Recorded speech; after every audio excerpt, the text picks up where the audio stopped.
Hey students, today we're going to continue our mad quest for understanding of the mole, the mysterious mole. And that means we need to know about molar mass.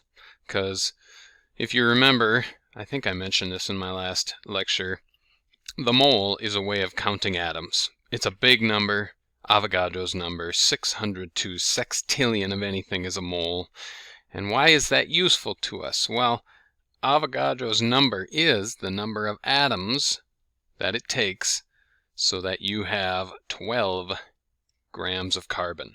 Okay, so really Avogadro's number, the mole, it's intimately connected with masses and how heavy. Okay, so that's today's topic, is the molar mass. And the first thing you need to practice in this is counting. We've learned about formulas in past lessons, but we've never really dug deep about counting how many of each element there are in a formula. And this is going to become really important in these examples today when we do our molar masses. So let's just start with that. Example. Sodium nitrate is NaNO3. And my question is, how many of each element are there in this formula? Okay. Now this is an easy example on purpose. So we'll just start with this. Okay. First you want to make a list of all your elements in that formula. There's sodium, there's nitrogen, there's oxygen, and then you're going to use the subscripts to tell you how many of each there are. Sodium doesn't have a subscript, so there is one sodium atom in each formula unit of this compound. Nitrogen, same deal, no subscript, there's one. Oxygen, 3. And that's it. That's my final answer for this one. Okay. The spot where students begin to get a little confused is when you start throwing in parentheses, right? Like let's say I had aluminum nitrate instead of sodium nitrate. Well, now the formula would look like this. And so things are going to end up being a little bit different. We're going to start the same way by making a list of all the elements in the formula. This time we have aluminum, nitrogen, and oxygen. Aluminum's still easy, no subscript, not in parentheses. 1 aluminum. Nitrogen. So you'll notice when I was counting aluminum, I checked for two things. I checked for a subscript, and I checked if it's in parentheses. Now nitrogen has no subscript, but it is in parentheses. Okay, so nitrogen, the answer is not 1. Okay, just because it has no subscript doesn't mean it's a 1. It's in parentheses. This 3 on the outside of the parentheses, that counts for everything in the parentheses. So in fact, this nitrogen is 1 times 3, okay, which equals 3. So you take the subscript times whatever is outside the parentheses. That's how you do it. Which means oxygen, which has both parentheses and a subscript, that's going to be the subscript times the number outside the parentheses, the subscript outside the parentheses, and that's going to give you 9 oxygen atoms. Okay. Now just to drive this home, how does this make sense? How can there be 9 oxygens? Well, a picture of a formula unit of this would look something like what I'm about to draw here, right? You would have an aluminum in the middle, and then you would have 3 nitrate ions, okay, glommed onto that aluminum, and each nitrate is NO3, right?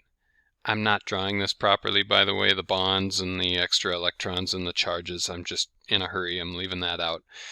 The point is, you can see, if you count, that there are 9 oxygen atoms in this picture.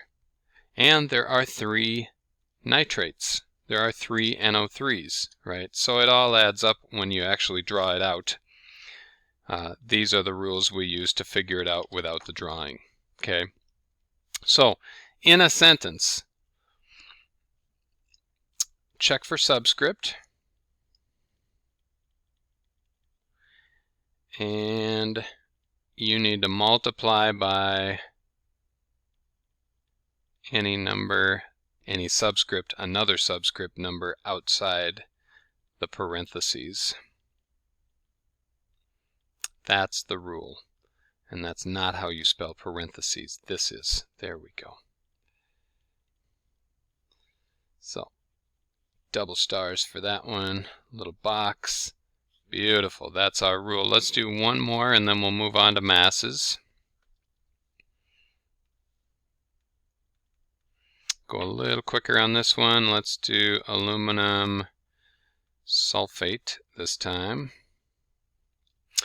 Same game as before. We're going to start with a list of all the elements we need. So aluminum, sulfur, oxygen, that's it for this one. Aluminum has a subscript but no parentheses, so that's 2. Sulfur, no subscript, that means 1. Yes, parentheses, so times 3, because of that 3 right there, equals 3 sulfurs. Oxygen, yes, subscript, 4, and parentheses, times 3, is 12 oxygen atoms in this formula. Okay, simple as that. Molar mass.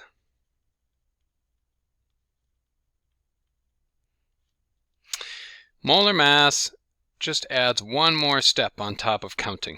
Okay, so I'm going to do the same examples. I'm going to start with NaNO3, and we're going to find how heavy is 1 mole of NaNO3. And you know what? We're going to start exactly the same way. We're going to make a list of the elements, top to bottom, N, and O.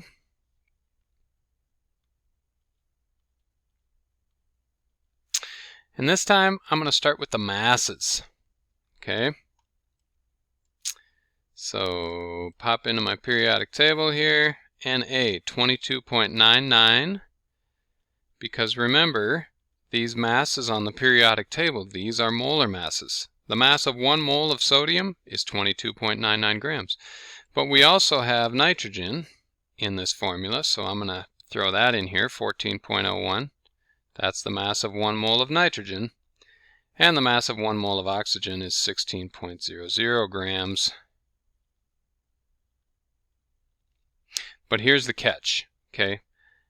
Na, sodium, we have 1 mole of that in this formula. Nitrogen, we have 1 of those in this formula, but oxygen, see there's that subscript 3. That means that for every mole of the whole thing, there's going to be 3 moles of oxygen. So this molar mass of oxygen, I have to take that times 3. And that's really all the extra work that you have to do for molar masses, right? So I did the counting just like we practiced above, but after I get the counts, I'm going to multiply all the counts by the respective masses.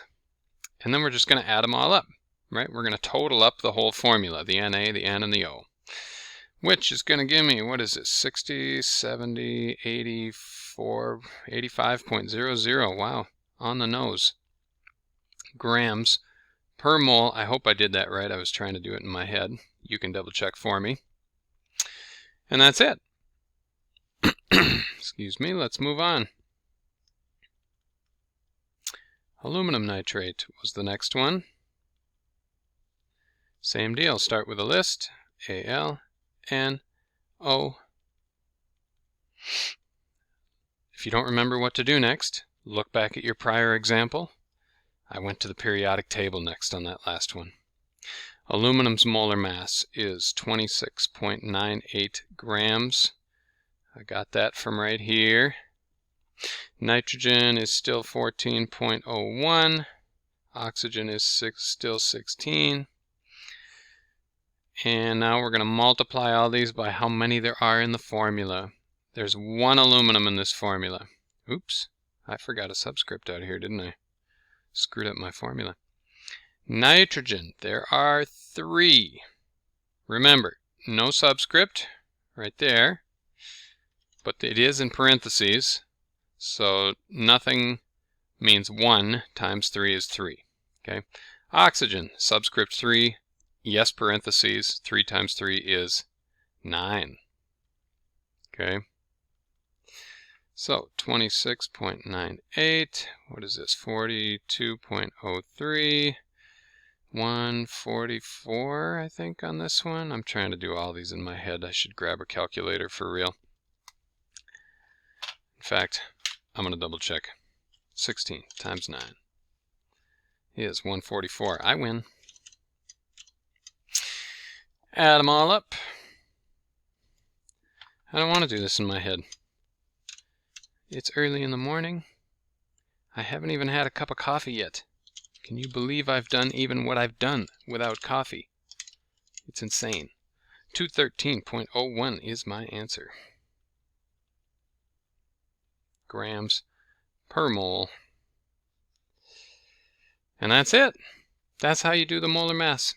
I could do one more example with the aluminum sulfate, but it's really the same thing. I'm just grabbing all the masses from the periodic table, and I multiply each one by how many there are in the formula, add them all up, and we're done. It's just a quick calculator procedure. So now you can figure out how many grams you need to have a mole of anything in the lab. That's why this is useful, right? Now I know that if I go get a bottle of aluminum nitrate and I mass out 213 grams of it, that's 1 mole. I now have 1 mole. I have 602 sextillion formula units of this compound if I have 213 grams. Simple as that. Have a good day.